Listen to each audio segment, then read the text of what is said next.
வணக்கம். இன்னைக்கு அண்ணாமலை தொடரில் அண்ணாமலை அவர்கள் 4வது தெருமுனை பொதுக்கூட்டத்தை பேசியிருக்கிறாங்க சென்னை ராயபுரத்தில். அதில் என்ன பேசியிருக்காங்க, ஒரு 30-40 மினிட்ஸ் அதோடைய ஹைலைட்ஸும், அது முடிச்சுட்டு ஒரு ப்ரெஸ் மீட்டு, அதில் வந்து ஓபிஎஸ் அவர்கள் டிஎம்கேல சேர்ந்ததை பற்றி, விஜய் சங்கீதா அவர்கள் டைவர்ஸ் அப்ளை பண்ணதை பற்றி, இதை பற்றிலாம் கேள்விகளுக்கு பதில் சொல்லியிருக்காரு. அதோடைய ஹைலைட்ஸ் பார்க்கலாம். அதெல்லாம் இன்றைக்கி அண்ணாமலை தொடரில் பார்க்க போகிறோம். நான் உங்கள் மணியன் கோபி, நீங்கள் பார்த்துட்டு இருக்குது பாசிட்டிவ் பாலிடிக்ஸ். ஸோ முதல்ல இந்த ராயபுரத்தில் நடக்குது இல்லையா, அதில் வந்து யார் முன்னாடி நின்று நடத்துகிறாங்கன்னு கேட்டிங்கன்னா, தமிழக பாஜகவுடைய இளைஞரணி தலைவர் எஸ்ஜி சூர்யா அவர்கள் தான் நடத்துகிறாங்க. அண்ணாமலை அவர்கள் அவங்களுக்கும் அங்கீகாரம்லாம் கொடுத்து அவர் தான் பண்ணுறாரு, எல்லாம் பண்ணுறாரு, அவர் பேசியிருக்காரு. அதில் அவர் பேசினதெல்லாம் மேற்கோள் காமிச்சு தான் பேசுகிறாரு. ஸோ முதல்ல என்ன சொல்கிறாங்கன்னா, இந்த ராயபுரத்துடைய சட்டமன்ற தொகுதி எம்எல்ஏ வந்து வர்றதே கிடையாது, உங்களை பார்க்க கூட விசிட் பண்ணுறதில்ல. இங்கே பாருங்கள், கேபிட்டல் இருக்கும், ஆனால் தண்ணி எவ்வளோ தேங்குது. இப்போ பிஜேபிலாம் பார்த்தோன்னா மகாராஷ்டிராவில் அவ்வளோ தூரம் மேம்படுத்தி இப்போ தண்ணி தேங்காதபடி நம்ம கொண்டு வந்துட்டோம். அந்த மாதிரி இங்கே வரணும்ல. கலைஞர் கருணாநிதி அவர்கள் ஆரம்பித்ததுலேருந்து அப்புறம் ஸ்டாலின் அவர்கள்லேருந்து இப்படி காலங்காலமாக தண்ணி தேங்கிட்டே தான் இருக்குது. அப்போ என்ன ஆட்சி பண்ணுறாங்க? சென்னை வந்து அவங்க தானே கம்ப்ளீட்டாக ஆட்சி பண்ணிகிட்டு இருக்காங்க. அது சரி பண்ணணும், அதை நீங்கள் கவனிச்சுக்கோங்க அப்படிங்கிறாரு. அப்புறம் ராயபுரத்தில் வந்து சானிடேஷன் ஒர்க்கர்ஸ் நிறைய இருப்பாங்க போல். ஸோ ஒரு 3 தேர்தல் வாக்குறுதி, டிஎம்கே கொடுத்த வாக்குறுதி சொல்கிறேன், 283, 284, 285, இந்த 3 தேர்தல் வாக்குறுதியுமே என்ன சொல்கிறாங்கன்னா, முதல்ல சானிடேஷன் ஒர்க்கர்ஸ் யாராவது அவங்க பண்ணிகிட்ருக்கிற அந்த பீரியடில் இறந்து போயிட்டாங்கன்னு சொன்னால் அவங்களோட வாரிசுகளுக்கு அரசு வேலை கொடுப்போம்னு சொல்லி வாக்குறுதி கொடுத்துருந்தாங்க. ஆனால் அப்படி கொடுக்கல அப்படிங்கிறாரு. ஒன்று. ரெண்டாவது, சானிடேஷன் ஒர்க்கர்ஸ்லையுமே யாராவது 10th பாஸ் பண்ணவங்க சானிடேஷன் ஒர்க்கராக இருந்தாங்க, வேலை பண்ணுறவங்களா இருந்தாங்கன்னா அவங்களுக்கு வந்து நம்ம அவங்களோட படிப்புக்கு ஏற்ற மாதிரி வேலையை மாற்றி கொடுப்போம், அரசாங்க வேலை. ஏன்னா படிச்சிருக்கிறாங்க, அப்புறமா அவங்க வந்து துப்புரவு தொழிலாளி இருக்கக்கூடாது அப்படின்னு சொல்லி சொல்கிறாங்க, தூய்மை பணியாளராக இருக்கக்கூடாதுங்கிறாங்க. அந்த வாக்குறுதி நிறைவேற்றலை. அதுக்கப்புறமா அந்த வேலைக்கு உண்டான ஊதியத்தை ஜாஸ்தி பண்ணுவேன் அப்படிலாம் சொல்லியிருந்தாங்க. இந்த எந்த வாக்குறுதியும் இப்போ அவங்க வந்து நிறைவேற்றலை. நீங்கள் போராட்டம் பண்ணிங்கன்னா அவங்க என்ன பண்ணுறாங்க, கடைசியில் நான் உங்களுக்கு காலை உணவு ஃப்ரீயாக தரேன்னு சொல்லிட்டு அதுவும் சுமாரான உணவாக கொடுத்துருக்குறாங்க. இது எப்படி ஒரு கேலி கூத்தாக இருக்குது?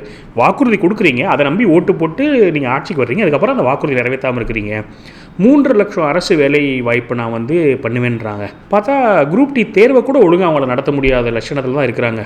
லா அண்ட் ஆர்டர் நம்மளுக்கு தெரியும் அவ்வளோ மோசமாக இருக்குது.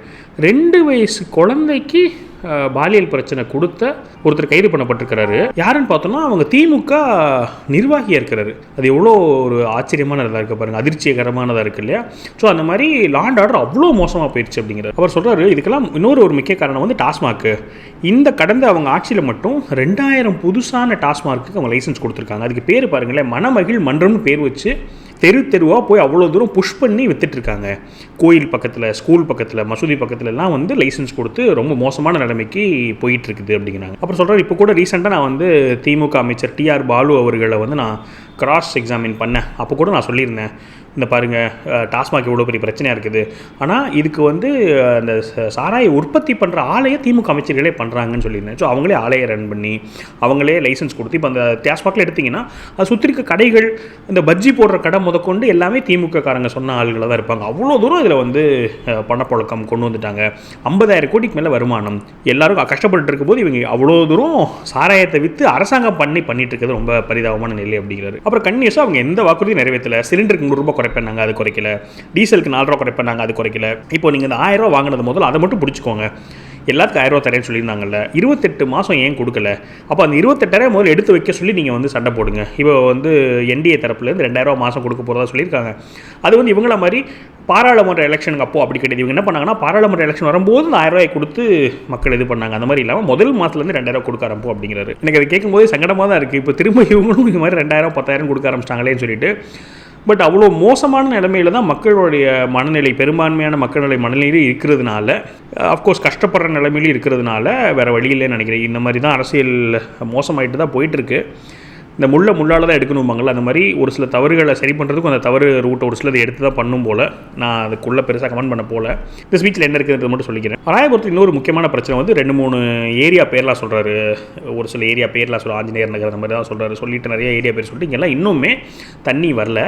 லாரியில் தான் தண்ணி இன்னுமே அவங்க பயன்படுத்திட்டு இருக்காங்க. இது எவ்வளோ அவல நிலை. கேபிட்டல் சிட்டியில் முக்கியமான ஒரு இடத்துல வந்து இந்த மாதிரி இருக்குது. பாஜகவில் என்ன பண்ணியிருக்கோன்னு சொன்னால், வீடுக்கு வீடு தண்ணி கனெக்ஷன் வரணும்னு சொல்லி அவ்வளோ தூரம் வேலை பண்ணி இந்தியா ஃபுல்லாக பண்ணிட்டு இருக்காங்க. இங்கே வந்து இவங்க ஊழல் பண்ணி அதை வந்து கொண்டு வந்து கொடுக்க மாட்டாங்க. இன்னும் மத்திய அரசாங்கம் அதை அவ்வளோ சப்போர்ட் பண்ணியுமே உங்கள் வீட்டுக்கு தண்ணி கனெக்ஷன் வராதபடி நிலைமையில் இருக்குது அப்படின்னு சொல்லிட்டு ஒரு ஜோக்கை மட்டும் அவர் வந்து லிங்க் பண்ணுறாரு. இவர் சொல்கிறார், 99% வந்து தேர்தல் வாக்குறுதி நிறைவேற்றிட்டேங்கிறாரு, 35 லட்சம் வேலைவாய்ப்பு கொண்டு வந்துட்டேங்கிறார் இல்லையா? அதெல்லாம் எப்படி இருக்குன்னு கேட்டிங்கன்னா, சிவகார்த்திகேயன் ஒரு படத்தில் வந்து 1 கோடி நீ பார்த்த அப்படின்னு கேட்பார். அந்த மாதிரி தான் இருக்குது. நீங்கள் சொல்கிறலாம் யாருங்க பார்த்தா, யாருமே பார்க்கலையே, சும்மா அடிச்சு விட்டுட்ருக்கீங்கிற மாதிரி சொல்கிறாரு. அங்கே அந்த மீட்டிங்கில் அது ஒரு நல்ல ஒரு எடுபட்டுச்சுன்னு வச்சுக்கோங்களேன், அந்த ஒரு லைட் மொமெண்ட்டு. ஸோ இதெல்லாம் டீட்டெயிலாக பேசிட்டு எஸ்ஜி சூர்யா அவர்கள் சொன்ன ஒரு சிலதையும், இந்த பாயிண்ட்ஸ்லேயே ஒரு சிலது அவர் சொன்னார் அப்படின்னு சொல்லி அவரையும் மேற்கோள் காமிச்சு பேச எனக்கு ரொம்ப பிடிச்சிருந்துச்சு. ஏன்னா எஸ்ஜி சூர்யா அவர்கள் இவரோட ஸ்டேச்சர் பொறுத்த வரைக்கும் அவர் வந்து கொஞ்சம் சபார்டினேட்னு சொல்லலாம், எனக்கு என்ன வார்த்தை பயன்படுத்துறதுன்னு தெரியல. இப்போ அண்ணாமலை அவர்கள் நம்ம வந்து சிஎம் கேண்டிடேட்னு பிளான் பண்ணுறோம். இப்போ எஸ்ஜி சூர்யா அவர்கள் வந்து ஒரு எம்எல்ஏ கேண்டிடேட் இப்போ பார்த்துட்டு இருக்கோம். அப்படி இருக்கும்போது அவரை வந்து அவர் மரியாதை கொடுத்து அங்கீகாரம் கொடுத்து அவர் சொன்ன விஷயங்கள்லாம் சொல்லி அவர் சீஃப் கெஸ்ட்டாக வந்திருக்கிறாருன்னு சொல்லும்போது நல்லா இருக்குது பார்க்குறதுக்கு. அதாவது இவரும் இளைஞர் தான், இன்னொரு இளைஞரை அவர் வந்து முன்னிறுத்துறாரு அப்படின்னு பார்க்கும்போது நல்லா இருந்தது. அதுக்கப்புறமா ப்ரெஸ் மீட்டில் உள்ள ஹைலைட்ஸ். ப்ரெஸ் மீட்டில் முதல்ல கேட்குறாங்க, ஓபிஎஸ் அவர்கள் டிஎம்கேல போய் சேர்ந்துட்டாங்களே அப்படின்னு கேட்குறாங்க. அவர் சொல்கிறார், அவன் ரொம்ப வருத்தமாக தான் இருக்குது, எனக்கு அவர் மேலே ரொம்ப மரியாதை இருக்குது, ரொம்ப பண்பானவர், அதிர்ந்து ஒரு வார்த்தை பேச மாட்டார், மோடிஜி மேலே அவ்வளோ மரியாதை வச்சிருக்கிறவர், அவர் போய் டிஎம்கேல சேர்ந்துட்டாரு அப்படின்னு நினைக்கும்போது கொஞ்சம் வருத்தமாக தான் இருக்குது. சாதகம் பாதகம்னு அரசியல் நம்ம எடுக்கிற ஒரு முடிவுகளுக்கு இருக்கும். இப்போ அவர் டிஎம்கேல சேர்ந்தது ஒரு பாதகமான முடிவு தான். இருந்தாலும் எனக்கு அவர் மேலே இருக்க மரியாதையினால் வருத்தம் இருந்தாலும் அவர் நல்லா இருக்கட்டும், அவர் ஆரோக்கியத்தை நல்லபடியாக பார்த்துக்கட்டும், சந்தோஷமாக இருக்கட்டும் அப்படின்னு சொல்லி சொல்கிறேன் அப்படின்னு சொல்லிட்டு விட்டுறாரு. வேறு என்ன பண்ண முடியல. எனக்கு ஆக்சுவலாக இந்த நியூஸ் பார்த்துட்டு, ஏன்னா எனக்கு வந்து ரொம்ப மைண்டில் இருந்துகிட்டே இருக்கிற ஒரு வீடியோ எதுன்னு கேட்டிங்கன்னா, ஜெயலலிதா அவர்கள் அவரை நிற்க வச்சு எல்லா ஏடிஎம்கே மந்திரிகள் முன்னாடி இவர் தான் உங்களுக்கு எல்லாத்துக்கும் ரோல் மாடல், நான் ராமர்னா இவர் பரதர்னு சொல்லியிருப்பார். அப்புறம் அப்கோர்ஸ் தொடர்ந்து அவருக்கு முதலமைச்சர் இன்ட்ரீம் சீஃப் மினிஸ்டர் போஸ்ட்லாம் கொடுக்கும்போது அப்படிப்பட்டவர் வந்து போய் ஜெயலலிதா அவர்களுக்கு அவ்வளோ சட்டசபையில் வந்து அசிங்கப்படுத்தினதாக இருக்கட்டும், அவ்வளோ ஒரு பேட் பிளட்டு தானே இருந்தது ரெண்டு பேத்துக்குள்ளே. அதில் போய் சேர்றாருன்னு பார்க்கும்போது எனக்கு ஒரு மாதிரி ரொம்ப ஒரு மாதிரியாக இருந்தது, கேவலமாக இருந்தது. கேவலம் அவரை பற்றி நான் கேவலம் சொல்ல, அரசியலே பொதுவாக எவ்வளோ தூரம் டிஸ்கஸ்டிங்காக இருக்குதுன்னு தோணுச்சு எனக்கு. நேற்றுலாம் ஆக்சுவலாக அந்த நியூஸ் பார்க்கும்போது எனக்கு ஒரு வாமிட்டிங் சென்சேஷனே வந்துருச்சுன்னு வச்சுக்கோங்களேன். அப்போ எதையுமே நம்ம என்ன பண்ண முடியாது, இந்த செஃபாலஜிலாம் கிடையாது போல் பாலிட்டிக்ஸில். அதாவது நம்ம வந்து அனலைஸ் பண்ணுறேன், ப்ரெடிக்ட் பண்ணுறேன்லாம் தூக்கி வச்சுட்டு போல என்ன வேணால் பண்ணுவாங்க போல் அப்படிங்கிற மாதிரி தான் இருந்தது அதை பார்க்கும்போது.